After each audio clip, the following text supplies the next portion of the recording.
অসম কন্যা লাভলীনা বৰগোহাঁই ইতিমধ্যে তেওঁ টকিঅ' অলিম্পিকৰ পিছত তেওঁ পেৰিছ অলিম্পিকলৈ তেওঁ যোগ্যতা অৰ্জন কৰিছে আৰু আজিৰ পৰা যি পেৰিছ অলিম্পিক আৰম্ভ হৈছে তেওঁ ইতিমধ্যে পেৰিছত গৈ উপস্থিত হৈছে আৰু আমি সকলোৱে জানো যে যোৱা তেওঁ টকিঅ' অলিম্পিকত তেওঁ ব্ৰঞ্জৰ পদক অৰ্জন কৰি অসম তথা দেশৰ কাৰণে তেওঁ গৌৰৱ কঢ়িয়াই আনিছে আৰু লাভলীনা বৰগোহাঁই তেওঁৰ এটা সপোন আছিল যে তেওঁ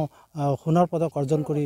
দেশৰ কাৰণে গৌৰৱ কঢ়িয়াই আনিব গতিকে এইবাৰ এক সুবৰ্ণ সুযোগ যে এই পেৰিছ অলিম্পিকত তেওঁ খুব সুন্দৰ খেল প্ৰদৰ্শন কৰি যাতে তেওঁ পদক অৰ্জন কৰি দেশৰ কাৰণে তেওঁ পুনৰবাৰ তেওঁ গৌৰৱ কঢ়িয়াই আনিবলৈ সক্ষম হয় গতিকে আমি